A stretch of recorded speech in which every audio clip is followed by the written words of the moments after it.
2019. Hello, a very warm welcome. This is Spectrum on Radio 1. I'm your host, Edmond. Kizito. On Spectrum, tonight we're reviewing the week. Some of the issues we look at. Rwanda gets a UN slot despite accusations it's arming rebels in the DRC. Uganda is on the sidelines. MPs demand the government must explain whether we really are in the Congo. The government wants to sell the man's property. Why victimize an innovative individual? Look at the Nantaba vetting drama. Cabinet cannot be sworn in because the president wants one lady from Kayunga, a member of parliament for Kayunga, district woman MP. He wants her vetted and approved by parliament. Parliament says no without clear reasons. Why are they victimizing this woman as well?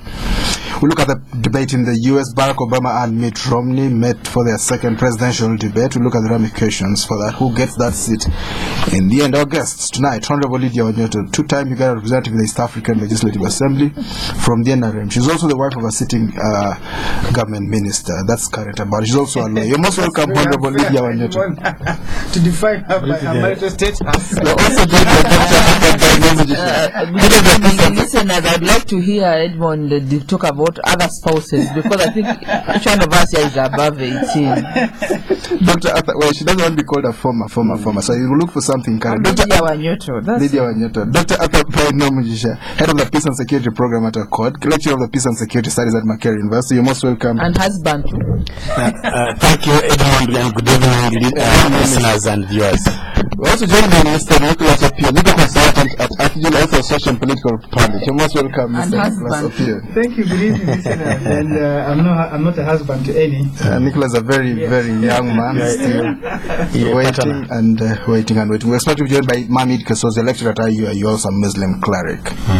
Honorable Wanyoto, the UN Security Council group of experts says Rwanda and Uganda have got arming the M23 rebels in the Congo.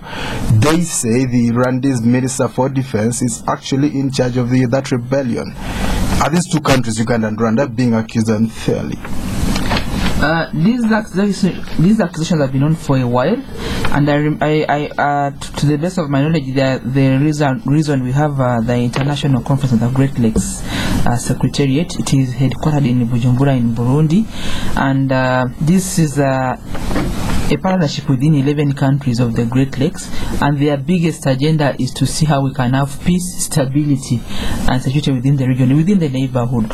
So for me, it's not a new issue, and these allegations have been on, and why we created this mechanism, say pact, is to show that once the allegations or there's an outcry of a neighbor, an offending neighbor, then we within ourselves we come together as countries and find a solution within the African context.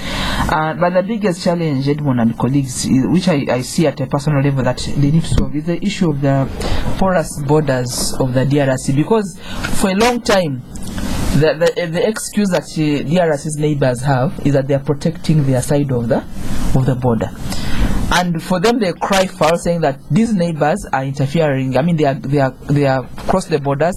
They've gone to either pursue their own interests in terms of resources or their other agenda. So it's important that within this pact of the Great Lakes region, they need to find a lasting solution in terms of porous borders, the natural interests of the DRC, and also the interests of the DRC, because it's always the one that is complaining against neighbors who are actually smaller than DRC. Yes. And very interesting, but that's the reality of it, and I think that the meetings have been taken. At least now there is a forum where they meet. Kenya was chair for a while until recently, but I think that they need to continue as a leadership within the 11 countries and find a lasting solution for DRC, because ever since this Great Lakes agenda started, it's DRC that is always on the table complaining of unfriendly neighbors. But from the point of view of having porous borders, poor infrastructure, vast natural resources which are very tempting maybe to their neighbors, they end up having uninvited neighbors into their territory, and then that meddles into their political jurisdictions. Well, you mentioned by porous border, natural resource, enormous basis there. You also mentioned interests. What kind of interests are you talking about? DRC interests? Mainly, the DRC has a lot of resources, which I think they've not been able to harness or to even control, and I think this becomes attractive to the neighbors. That's what I see. That's an attraction. And then the process of the borders is they are not really maybe in charge because of the vastness of the country, but also the history of the country. They've also had their own internal challenges of governance, of being able to be in charge of their own vast country, of changing leadership often and through not really proper free until recently not really free. They've had civil wars, as you know, and that has not helped them. So I think within the configuration of the Great Lakes partnership, like they've come out as heads of state, they need to help DRC to first of all stabilize, have infrastructure, and be able to manage their own territorial borders, but also harness the resources and become less attractive to the neighbors. Right. Of course, a unique situation. The Kinshasa, the capital, is far away from the extreme. You have no idea how vast DRC is until you get to know what's happening within the Great Lakes community. Dr. Bainomugisha, should we split the DRC? No, I thank you, Edmond. Let me just go back basically to the accusation, which is settled for us. And before that, but let us state also the facts. That, of course, Rwanda has, rather Congo has been at war, unstable since 1997. That resulted into the overthrow of the Mobutu regime, and then Kabila Senior, and now. And that actually the Congolese have been suffering for a long time. But secondly, that actually M23 rebels exist, and since April, over 500,000 refugees have actually have been generated. And let us also agree that there are proxy forces within negative forces operating within Congo that create these conditions for intervention, of course, by the neighbors. And I'm not saying that intervention is there, but Edmond, also let's agree. Let's look at these facts. Like the International Conference on the Great Lakes region has had a summit, and a number of high-level meetings have taken place. And actually, I think on next week, Tanzania will be deploying a peacekeeping force, brigade-size peacekeeping force. Let us also know that I think early this week there was a conference, a Francophone conference in DR Congo, and after that conference, then we get this UN. That is by the French president. By the French president, who actually is presenting a new French engagement in the region, and of course saying they want to link themselves from the past, where they have supported past dictators and exploitation, where they have treated Africans as serfs. But and then after that, then we get this accusation. Two things come into my mind. One, I think Congo, as Walter Rodden put it, he says Africa is the shape of a revolver, and Congo is the trigger. And of course, artistic mind. My sister just talked about the vastness of Congo, the huge resources. Actually, Congo is the size of Western Europe. True. Huge resources which attract everybody. My thinking, and I'm yet to prove this one, that Congo, everybody is interested in the exploitation of natural resources of Congo, and it seems like no one is interested in a stable Congo, in a peaceful Congo, and a prosperous Congo. And so my thinking is that when the regional countries under the International Conference on the Great Lakes region decided to come up with an African solution to the problem that actually almost edged out the UN peacekeeping force, I think some rivalry seemed to have cropped up because you see the regional members are coming up with an African solution to an African problem, but you see there are always economic agendas, even of humanitarian interventions of the international community. So I see now this struggle between the United Nations and the regional countries. Again, I would like to ask the timing. Why the timing? And secondly, the report that has been leaked. The UN expert report, it has been leaked to them. Why don't they actually launch the report openly in New York and officially? Why do they leak it to others? No. But why? But they are mandated to do that. I think that procedure also leaves a lot to be desired. But secondly, I think the methodology also is how these experts have come up with the report also leaves a lot to be desired. They are mandated. They should also have given the chance to the other side, the Rwanda and Uganda, to give their side of the story, and then you release the report. So for me, I see Congo as a constant victim, as the sick man of the region, and everybody is enjoying on its carcass. So until I think the Congolese must get annoyed and sort out their mess, because the government in Kinshasa must control the whole vastness of their country. But of course, that must be underpinned by democratic governance. Once they control their territory, then they should be able to push out the bees, both regional and international, that actually come in to destabilize and enjoy the vast resources. Well, getting annoyed might only get them, to pull their hairs. They really are powerless. Maybe they should split that country. I think the question of splitting that country is not a solution at all. Even small countries like Rwanda have had those problems, and Burundi has had, and the solution. One of the problems that have been proposed by, of course, experts like Mazuri and others, the Pax Africana, is regional integration. Regional integration, so that those the hatred that close quarters, the poverty can disappear by creating more opportunities in a bigger political community. So I think what Congo doesn't need to be split when the rest of the small countries are coming together to become a bigger political community and solve some of the internal problems. Nicholas Opiyo, as you give us your expose on that, why do you think MPs are demanding an expose on these charges? Why do they trust their government? Well, you see, we've been at this before, Edmond. We began with Rwanda. The report was allegedly leaked by a Western media house. Rwanda went up and about, crying foul and saying all sorts of things. It eventually transpired that the accusations contained in the report did have some truth in them. I can tell you that 5 army generals in Rwanda are under house arrest. Directly linked. 5 army generals? Yes. Directly linked to their personal involvement in the DRC. So I think that what we are doing is just falling on the sword that is being thrown by the Western media. I watched the Minister of State for International Relations profusely sweating and trying to read this leaked report. Yes. He had not read the report. He does not know the content. I reckon my good doctor here, who talked about methodology, hasn't seen the report. Does not know how the report was arrived at. So I think that we've got to be a bit calm and patient. Perhaps what we should be doing is demanding that first and foremost, if a report like that exists, we want to see that report. Okay? All right. Demand for that report and avoid jumping into conclusions. But that said, 2 things. Uganda and Rwanda are always going to be held in suspicion with regard to the DRC. Their role in the DRC is concerned. We know that Uganda and Rwanda toppled a government in the DRC. Mobutu government. They have made no secret of that.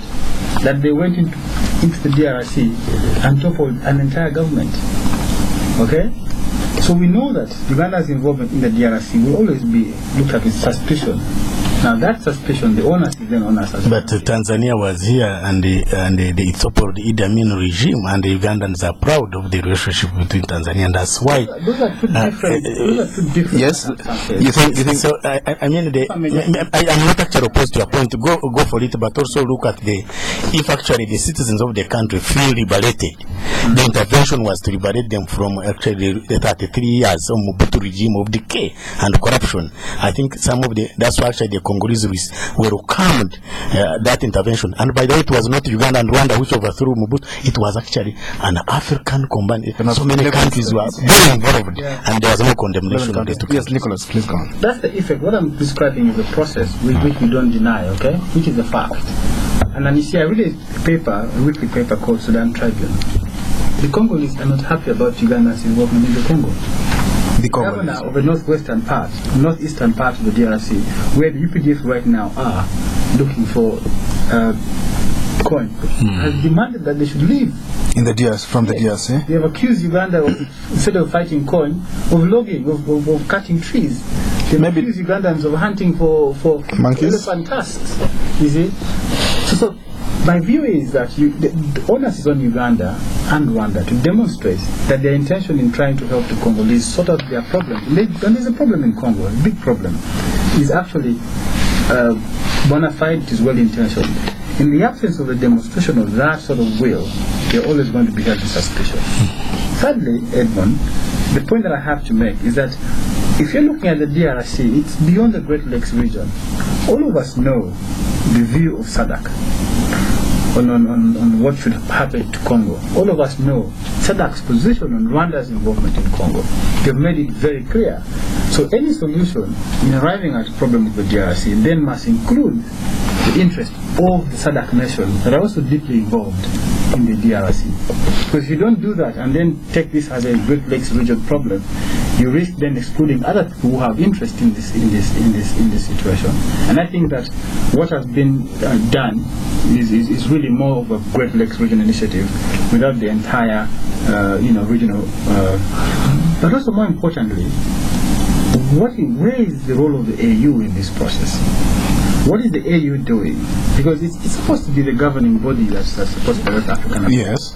What is the AU's position? Resources. They don't even have the money, maybe. So it's important, even if you don't have the money, to at least state very clearly what your positions are or is on the problem. All right. What we're hearing is President Museveni, Kagame, and his few friends. The real power brokers. But not the AU.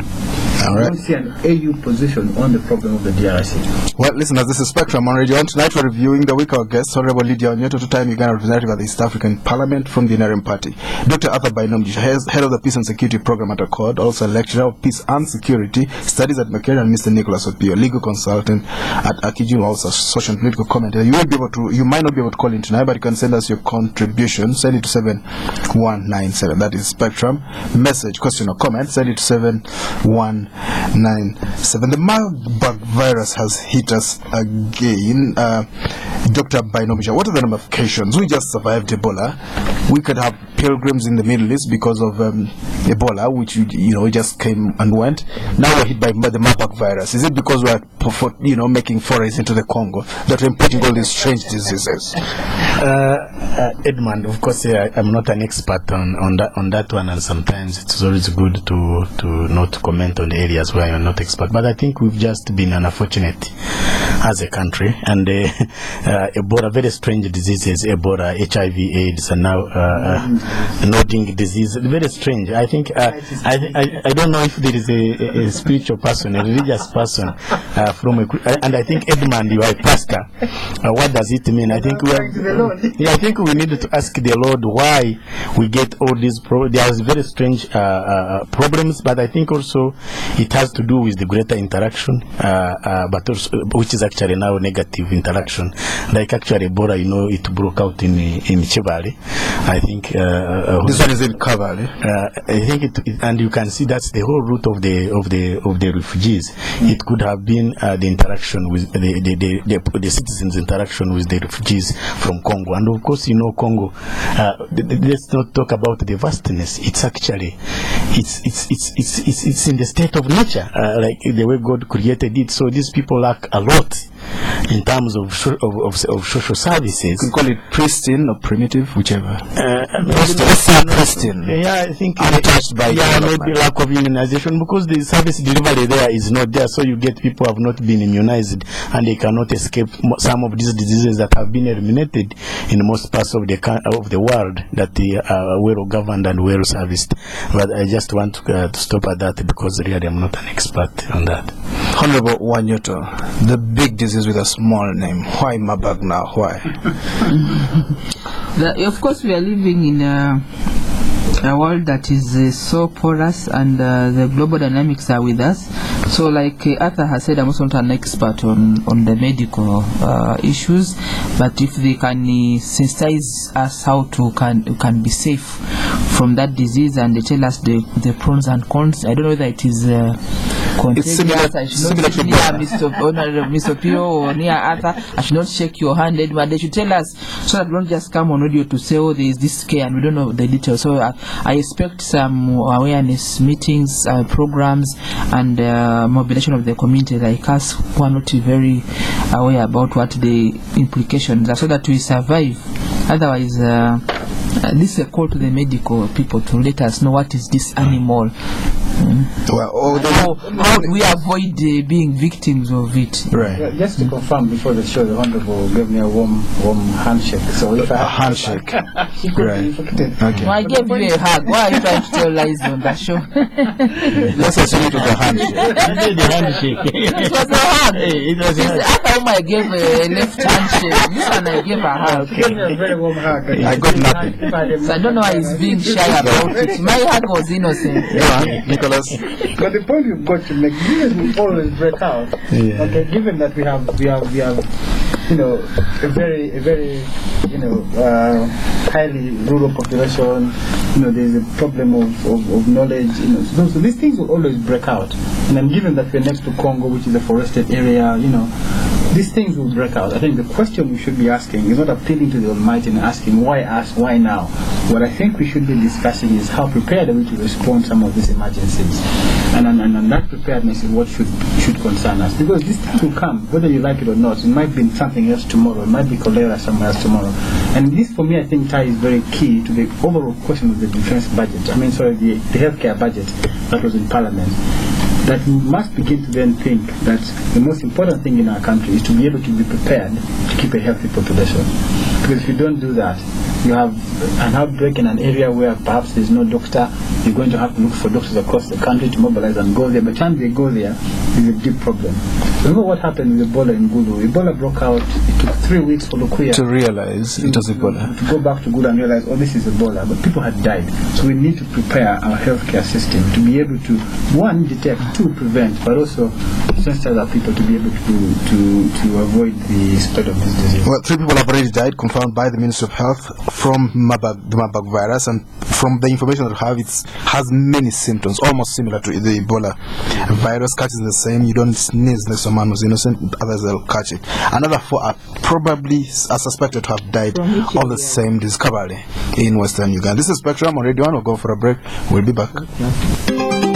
There are many things that make us truly Ugandan. We love to bang Kasozi, jazz, and vibe. So, to celebrate our Ugandanness, we're offering you double Kasozi minutes, orange to orange, for the same price on Free Talk. Enjoy 20 minutes at only 500 shillings per day, and 120 minutes at only 1,000 shillings per day. Simply dial *134# to subscribe. Celebration changes with Orange. Today changes with Orange. John, Mike and I, we go back a bit. We knew John at the beginning, working for someone else. But he was different. He had vision, saw opportunities. He started working towards his goal, opened his own garage, and worked, learning the hard way. His reputation spread. Trust, consistency, quality. Soon people were coming to him from all parts. He made himself and his whole street prosper, and also helped friends, seeing potential in people and helping them on. But John never shouts about all his success. He's just who he is. Special. So here's to men like John, who make a difference, who enjoy Nile Special, the rich, satisfying taste from the source. Nile Special.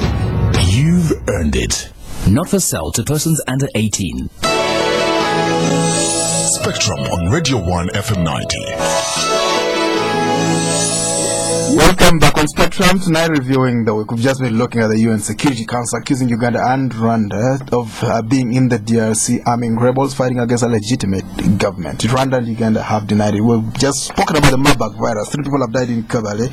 Another 4 are presumed to have died of the same disease before that. Now we move on our guests. Hon Lydia Wanyoto, 2-time Uganda representative in the East African Parliament, also member of the NRM party. Dr. Bainomugisha. I'm a lawyer in town, not just those long fingers. She's also a lawyer in town. A distinguished lady lawyer. Distinguished lady lawyer. Talk about these other things. Dr.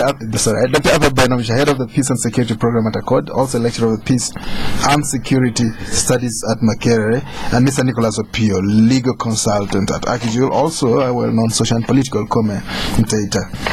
You can send your text message, we'll read it on air and have it responded to. Send it 71197, but just type the word Spectrum in your phone browser, send it Type your message and send to 7197. Nicholas Opiyo. Basaja Balaba says he's afraid some of his properties are going to be sold. Government has resolved it's going to sell off these properties or to recover 21 billion shillings, which was he's received as a guarantee from the central bank. Why are we victimizing this gentleman? Hardworking.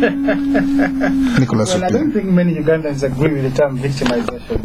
But even then, before you discuss Basaja Balaba, let's begin to, because you see, to discuss him is to then close the chapter on how we got to this place.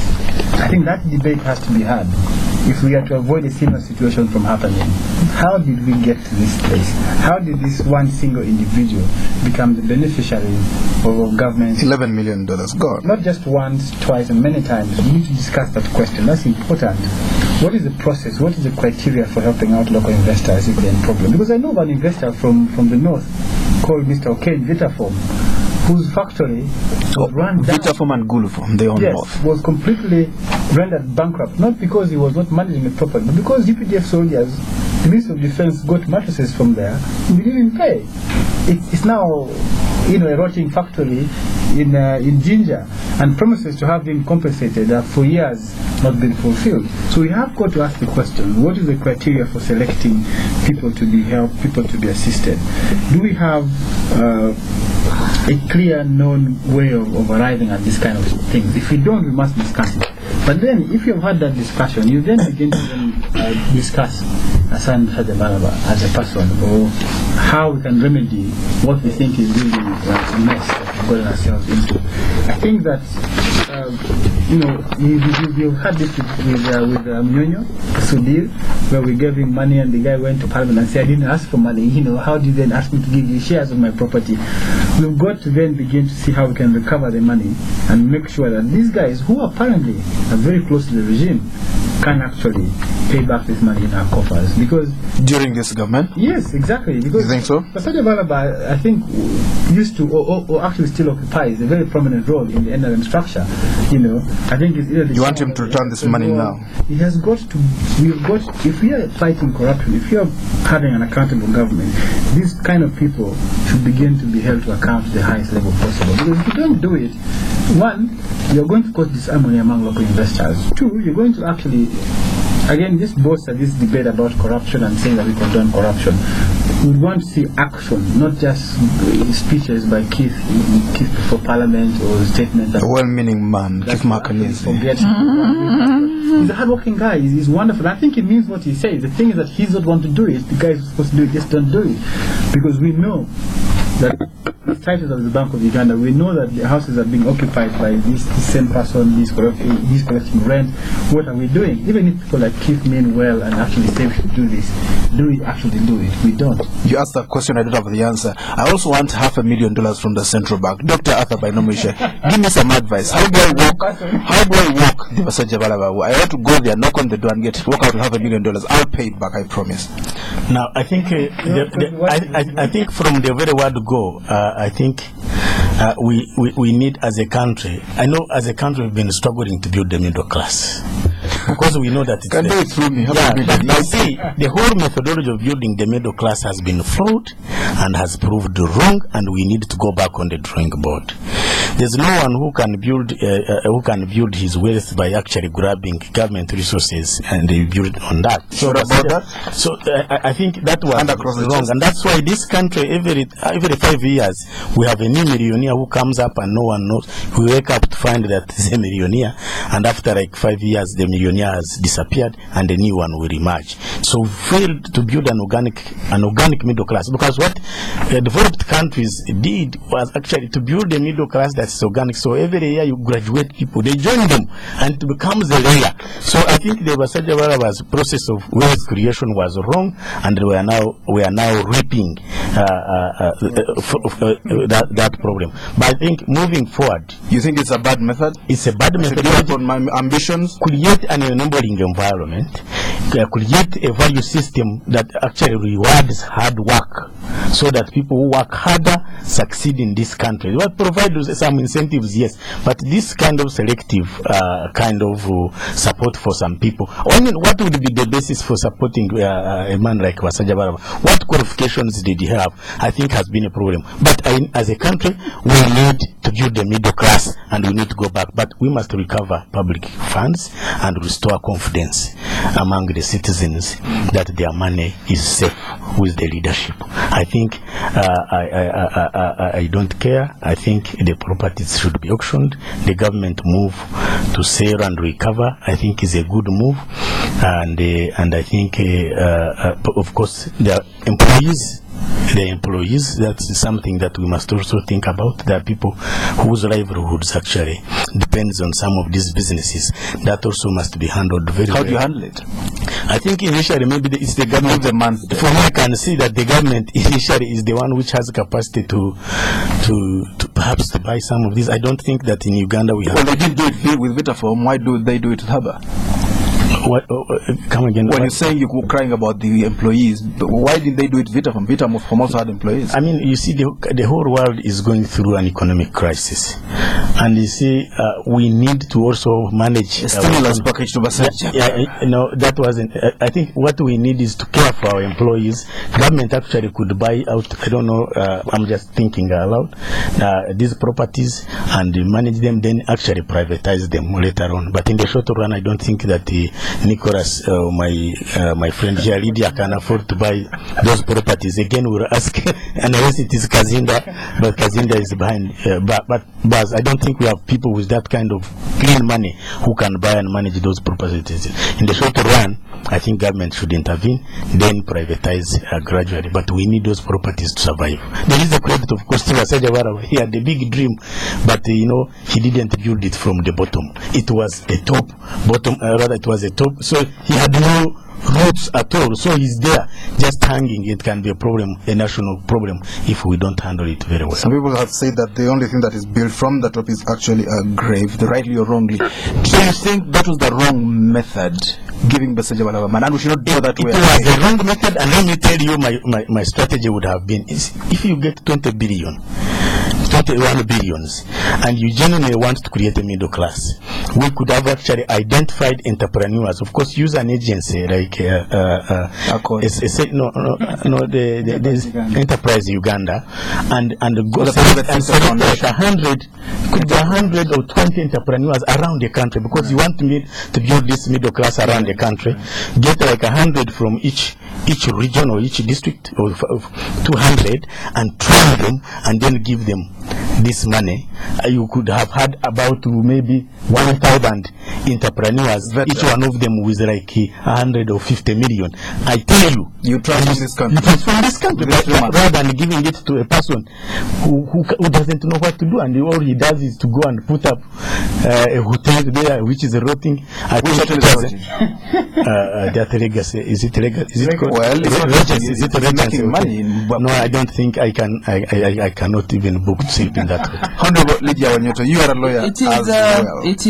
It is really an accountability issue, like my colleagues are saying, and quite very sophisticated. When I hear people saying, "Oh, we should support the seller," I was thinking that now who is going to buy?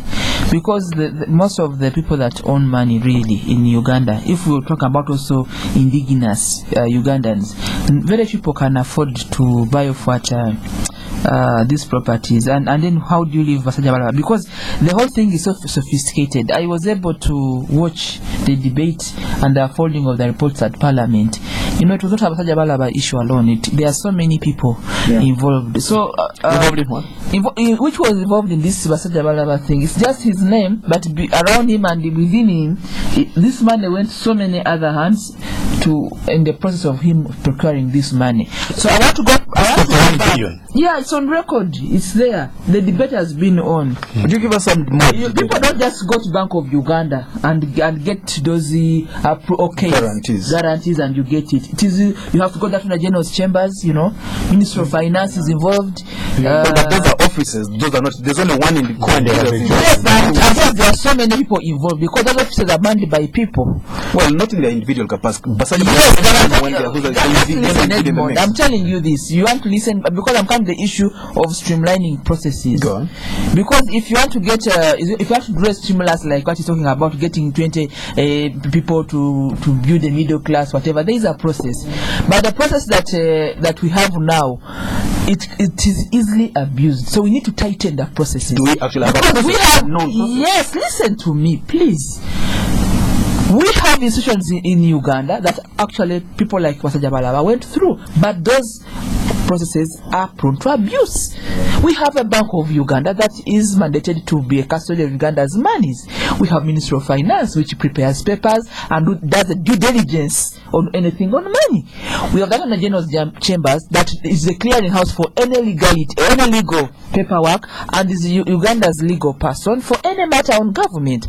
And if you want to all these offices, you find that there is a file about this money, but behold, it went through and it was wrong. So all I'm saying, I'm not talking about Masjid as a person. I'm looking at what he said about we need a middle class. We need to tighten the processes in those institutions, and we need to make them transparent and accessible and available to people. Because if I knew that I can access, I would write a concept like you are saying you wanted to do that. I would write my business proposal and work with Ministry of Finance, or work to, I don't have to start from work that to the General Chambers, go to Uganda Investment Authority, the agency that actually approves investments, or wherever, or Ministry of Trade, people that empower people to do small scale industries. Then you go to Bank of Uganda and get their money. But people don't know about this. And the people get to know, they're those that move the papers, the officials in this government, they're those who move. And the money does not just go straight to the final person. It keeps dropping off as the signatures and the stamp. And that's why that's the reality. So all I'm saying that we need to get back, it's a sophisticated matter, and some people may like it, but it's a very serious matter, that we need to look at the due diligence of the process. We need to straighten make it more accountable, more accessible, and more transparent. Otherwise, Wasajawala will just be a victim as well. Because actually someone can call you and say there is this money here for agricultural financing. Okay. You come and get, but when you get at this cost, then you go through the process. Hon Wanyoto, it seems to have some information that we don't have. It's a public hearing.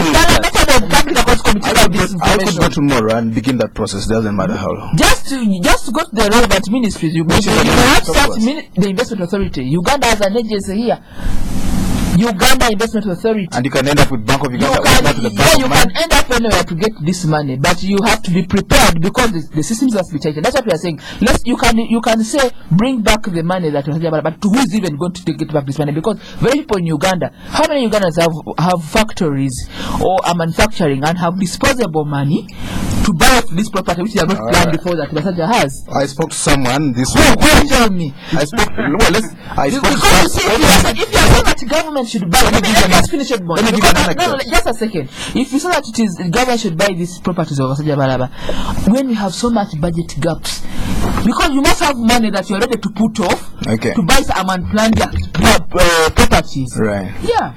I spoke to someone about my financial need, and he actually told me the amount of money you're asking for is a small amount of money for me. I don't want to get involved with small amounts. He's dealing, and he's an indigenous Ugandan, so don't. And let's move forward. But where does that money come from? Well, this is private money. It's a prosperous business. And he told me those are small things. I don't want to get involved. I wonder why the anti-money laundering bill is not passing in Parliament then? We'll talk about that another time. Let's move forward. You might have heard about this. Nicholas, you might have heard about this or you might not have heard about it. A new disagreement seems to be brewing between the President and Parliament over the vetting of Kayunga District Woman MP, Honorable Edmond, as State Minister for Lands. She was rejected by the Appointments Committee, which was chaired by the Speaker, Rebecca Kada. But the President says no, she must be cleared so we can have the ministers sworn in after a reshuffle that happened several weeks ago. The Parliamentary Commission has advised Kataga not to reconvene the Appointments Committee as the President has requested, because he said let Nantabar apologize and then she can be sworn in. Where are we going with all this, Nicholas Opiyo? I don't think it's proper to categorize this as a disagreement or misunderstanding, whatever it is. I think it's just systems working. I think in my view it's systems working, and one person saying let systems work and the other doesn't want to use the system. Period. Because the rules of Parliament are very clear. that once approval has been denied by Parliament, the President can appeal to the whole House. And what Kadaga is just doing is saying there's a rule here, please follow that procedure. Clear. I think we should be proud of what is happening, that we have somebody who is a custodian of systems and she's saying follow the system. But just to share with you a joke, because now I gather Nantaba is being guarded by the SFG. Special Forces Group, which guards the President, the Vice President. Police. I'm told they're supposed to guard special installations. Maybe she's now a special installation. What did you say? Can you say that again? Aida Nantaba is what? SFG is mandated to guard the special installations, important installations. And the first family as well. So maybe she's part of the special installations of the state. But the point that has to be made is this. So there are processes that if the President feels... You see, we have been at this before. Special installation. The best picture I've seen today was a picture of Nantaba and Mbeize put together.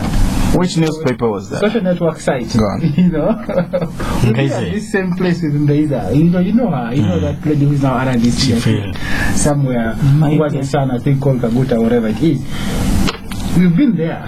You're telling us things we've never heard of. Go on. No, you can name your son. Go on, sir. That's fine. Go on. No problem with that. I mean, I know that she named her son after the President. The point that I'm making, we've been at this before. What happened in Mbeize's case, after she was even appointed, before approval, she had grabbed the minister's vehicle. She was driving it.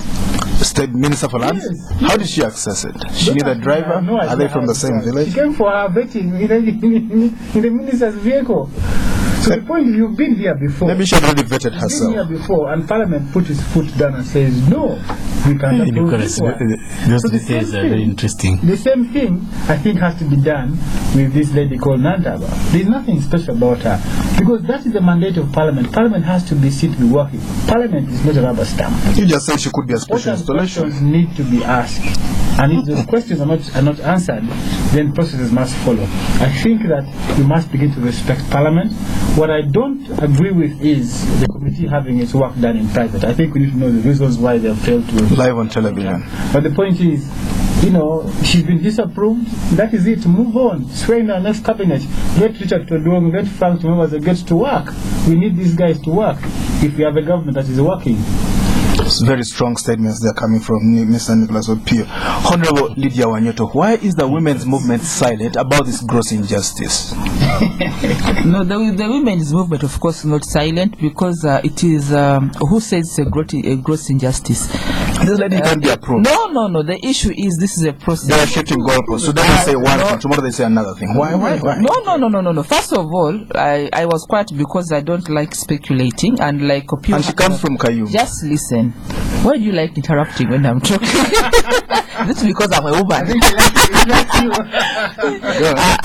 Like what Mr. Opiyo was saying was that parliamentary appointments committee, by the rules of parliament, rules of procedure, they do their work in camera. So I've been very, very uncomfortable. Also, just because of my ethics and professional background, I don't like talking about things that are ideally, quote unquote, are in camera. Because this information was smuggled out. Yes. Unofficially. It's like the report. It's like the confidential UN report. But that said, I think the rules of parliament are also clear that under Rule 160, actually, of the rules of procedure, if the parliamentary committee is not satisfied with the nominee of the president, he actually has a right to appeal to plenary for debate. And I think plenary and the House is more than ready to respect the rules of procedure.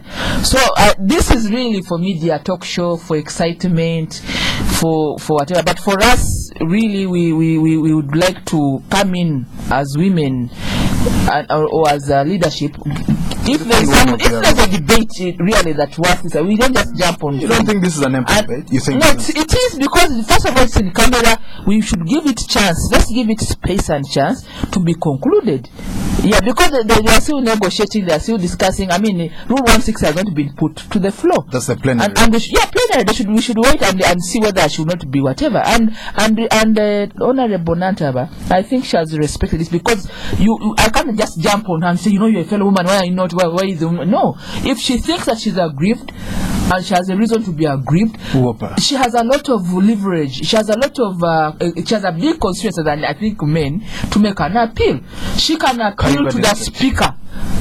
Yes. in her right as the patron of WOPA, she can actually appeal to the fellow women of the parliament. She can appeal to the wider the women, the Wanyotos who are outside parliament. But she has not done that because I think she respects that parliament has not yet gone through all the steps, and they have not concluded this because Article 160 is still waiting for them. It's at large.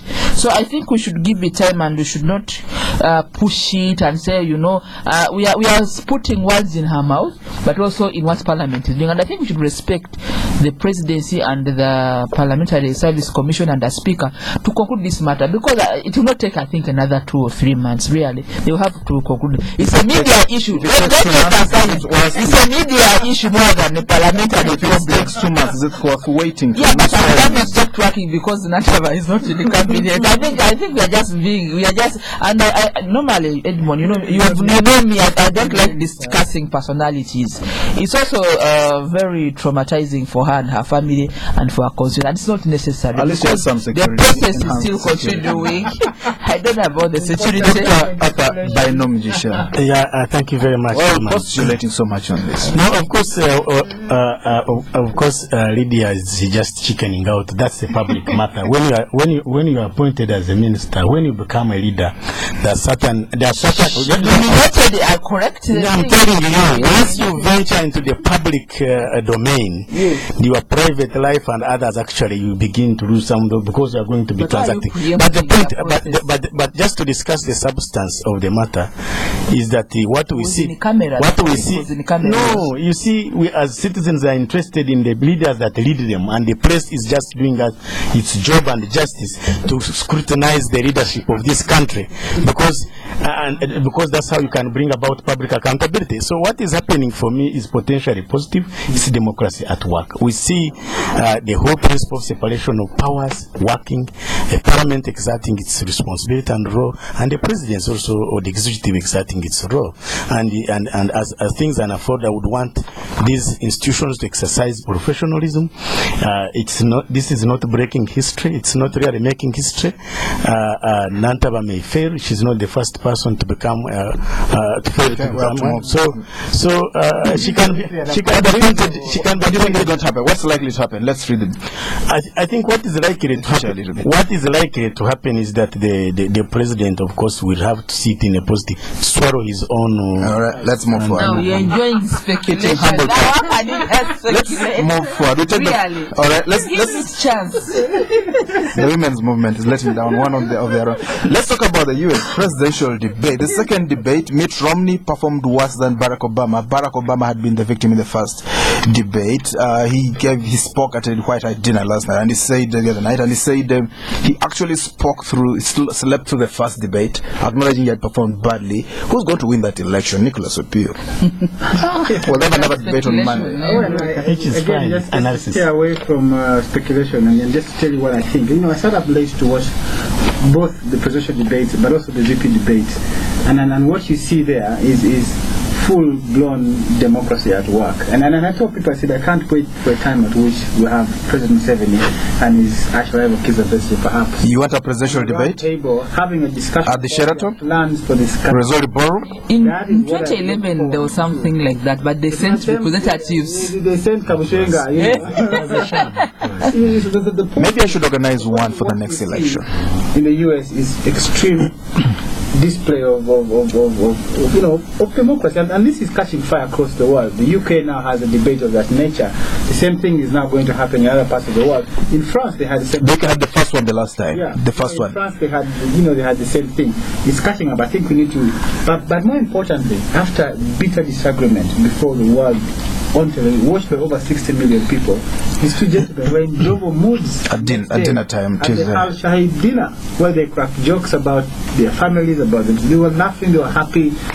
There was no tear gas. But the bishop had to sit between the two men and to be alert all the time. It's a Catholic Church event, so that event is organized by the Catholic Church. And you have to sit between the two men. The Catholic Archbishop is the host. Is the host, yeah. So they are guests of the bishop. And remember, the same gentleman, the same bishop, was one who said the opening prayer at each of their conventions. Honorable Lydia Wanyoto, who's taking it? Should we also have presidential debates here as well, do you think? First of all, I have to declare my interest. Me, I don't hide. I support support Barack Obama. All right. I would wish him to have a second term, and I think this last debate gave me some sleep. The first one, I was very upset, and I almost broke into the screen. It was his anniversary. To help him out. So I hope he could do better, and he should be able to pull it off better even on the friend policy, despite the goof in the whatever happened in Libya. But we really think that he should be able to be given a second term. You know, these things, Edmond, they are easier said than done.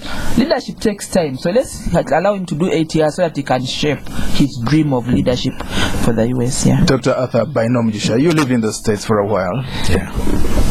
Who's taking it? Talk to us. Yeah, first of all, of course, President Obama has all the advantages, and the history is on his side. The political history. He killed Osama. No, I'm an analyst.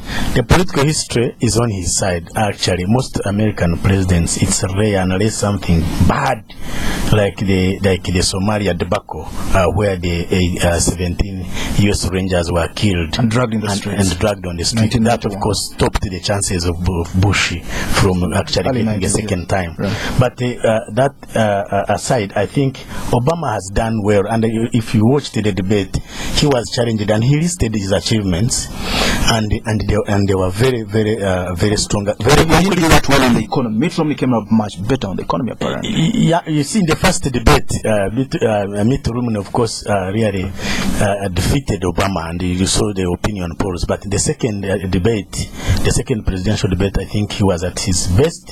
Barack Obama, he rebounded, and you saw the headlines. Obama bounces back. Right. So, but I think something that I think there is something to learn, and of course my colleagues have already talked about that political maturity that we saw between the two presidents, but also the ability to arch out issues in a very convincing manner. But I was also intrigued by Barack Obama, how he used body language. Not only body language. You know, he had been blamed for not. Mitt Romney had said he doesn't care about 47%. All right, and he brought it at the last moment when Mitt Romney had no chance actually to come, and it sealed the fate. Football well, we have to go. Thank you very much, that dear guest, Honorable Lydia Wanyoto. She's a lawyer in town from the NRM party. Thank you for coming to Spectrum tonight. Dr. Arthur have been one there. Dr. Arthur Bainom about appellations. Dr. Arthur Bainom, head of the Peace and Security Program at ACODE, lecturer of the Peace and Security Studies at Makerere. Mr. Nicholas Opiyo, legal consultant at AKJUL, also social and political commentator. Thank you for tuning in. I've been your host, Edmond. She's the Spectrum. We'll be back on Monday. Up next is the news. At Tusker, our expert brewers believe in taking the time to get things just right. Whether it's our malt lager or this radio commercial. So